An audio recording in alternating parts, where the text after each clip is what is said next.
مگر اس کی گھنٹی والی سائیکل دیکھ کر شمع کو نہیں لگتا تھا کہ وہ کبھی ترقی کر سکے گا۔ سائیکل تو چلتی بھی آہستہ آہستہ ہے، بس ٹانگیں شل ہو جاتی ہیں، آگے نہیں بڑھتی۔ کبھی لینڈ کراس کی رفتار سے اس کا کیا مقابلہ۔ بس پھر اس نے اماں کے پوچھنے پر ایک بھی جھوٹ نہ بولا اور سب کہہ دیا۔ وہ اپنی سچی چاہت کے طلبگار کو ٹھکرانے کا تصور بھی نہیں کر سکتی تھی۔ چھوٹے سے برآمدے میں گھڑ گھڑ چلتے پنکھے کی گرم ہوا سے بھی تلخ زندگی میں جب اے سی کا جھونکا محسوس ہوا تو وہ اسی کو اپنا مان بیٹھی تھی۔ اس میں برا کیا ہے کہ انسان کسی کا بڑا ہوا ہاتھ تھام لے؟ کیوں اچھی زندگی کے تعبیر پاتے خواب کو ٹھوکر مارے؟ آخر کیوں؟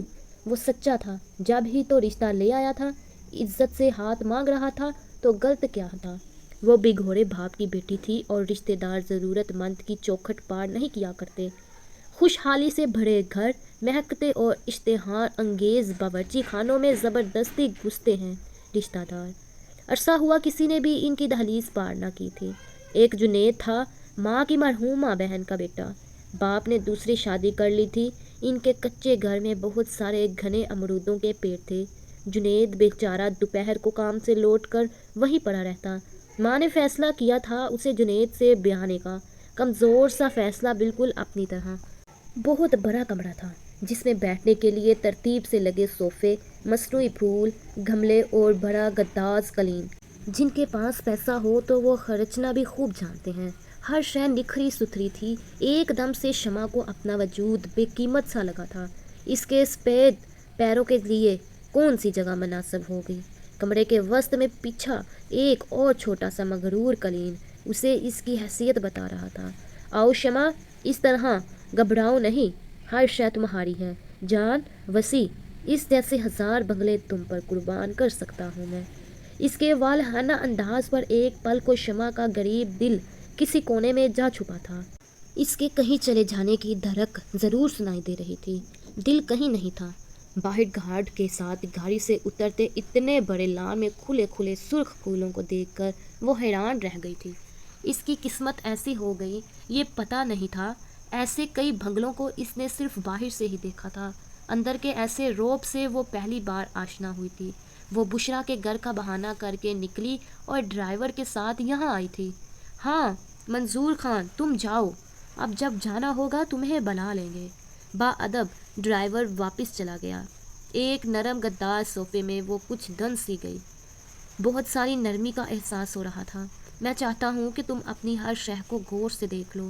تم نے یہی رہنا ہے، یہ پورا بنگلہ تمہارا ہے۔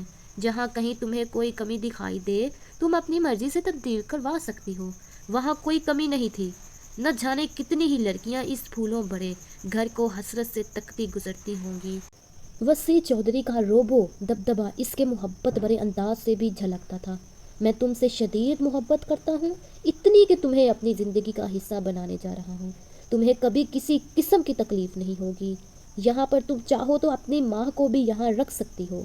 مجھ سے وعدہ کرو کہ تم صرف مجھ سے محبت کرتی رہو گی تمام عمر، ایک ایک لمحہ۔ ایک باری شفاف ہاتھ وعدہ لینے کے لیے سامنے تھا۔ اس نے اس کا ہاتھ اپنے ہاتھ میں لے لیا تھا۔ اسے بہت گھبراہٹ محسوس ہو رہی تھی، حالانکہ وہ اب اٹھ کر دوسرے صفحے پر جا چکا تھا۔ میں اب جاؤں؟ ہاں ضرور منظور خان، جاؤ، انہیں چھوڑ کر آؤ۔ اور سنو، آبادی شروع ہونے سے پہلے تھوڑا سا دور ہی اتار دینا، آگے گلی تک یہ خود جائیں گی۔ اسے شمع سے اس کی عزت سمیت محبت تھی۔ اپنے گھر کا دروازہ پار کرتے اس نے سوچا تھا، ماں ایک ٹھنڈا پانی کا گلاس دے دیں۔ وہ حلق میں اگتے کانٹوں اور پیاس کو محسوس کرتے بولی، 10 روپے کی کچی برف سے کتنا پانی ٹھنڈا ہو سکتا ہے؟ کولر میں بھی اب وہ بات کہاں رہی۔ 10 سال ہو گئے۔ وہ ٹھنڈی آہ بھر کر بولی، لے ایسا ہی ہے، بس ذرا سا ٹھنڈا۔ اب تھوڑا آرام کر لوں۔ ایک تو یہ بشرا بھی نہ بندے کو تھکا مارتی ہے۔ بہت تھک جائے گی شمع، تو بہت ٹوٹ جائے گی۔ محبت کا کوئی تجربہ تو کبھی نہیں رہا تھا۔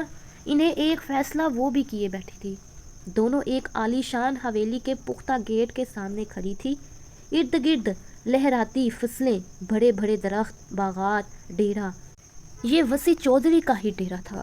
ساتھ حویلی، نوکروں کی فوج ادھر اور ادھر پھر رہی تھی۔ ارے اماں، تم کہاں؟ کوئی پھرتیلا نوکر بھاگ کر ان تک آیا تھا۔ وہ چھوٹے صاحب کی گھر والی سے ملنا ہے۔ اچھا یہاں رکو، میں پوچھ کے آتا ہوں۔ وہ دوڑ کر اندر چلا گیا تھا۔ طویل چمکتی راہداری میں پتہ نہیں وہ کس طرف مڑ گیا تھا۔ ٹھنڈے شربت کے 2 گلاس پینے کے بعد ماں نے سامنے بیٹھی پکی عمر کی عورت کی طرف دیکھا تھا۔ یہ تمہاری لڑکی ہے؟ اس نے پوچھا۔ جی، ماں نے بتایا۔ تمہارا شوہر؟ ماں کے منہ سے ابھی پہلا لفظ نکلا تھا۔ کرتے ہیں نا، ہمارے میں سب کرتے ہیں۔ یہ چھوڑیوں کے سارے شوقین ہیں۔ ناچنے والی ملی تو ڈھیرے میں کئی دن کا قیام کرواتے ہیں۔ خوب شغل میلہ رہتا ہے۔ دل لگانے کے 100 بہانے، اور جو ناچنے والی نہ ہو نکاح کر کے دل بہلا لیتے ہیں۔ اور میرا سر کا سائیں، اس کا عشق تو مہینہ بھی نہیں چلتا کبھی۔ 5 بیٹے ہیں میرے، کوئی فکر نہیں ہے اس کی مجھے، پیار ہے مجھے اس سے۔ وہ شمع کی طرف دیکھ رہی تھی۔ ایسی مردہ جذبات کی عورت اس نے پہلی بار دیکھی تھی، نہ بھڑکے نہ بجھے، ٹھنڈی آگ کی طرح۔ اس کا اعتبار مت کرنا، نیرا تماشا ہے یہ، کہہ رہا تھا۔ ایک لڑکی ہاتھ لگی ہے اس کے، بڑی سونی ہے، شمع ہے نا تو؟ ہاں وہی ہوگی، 200 میریے سے بیاہ ہوا تھا میرا، یہ اناج شوہر ہے میرا اور ساتھی بھی، تو کس کے سہارے جیے گی؟ اس سے زیادہ ماں اور شمع سے سنا نہیں گیا۔ دونوں اٹھ کر چل دی۔ وہ اٹھ کر اپنے کمرے میں چلی گئی تھی۔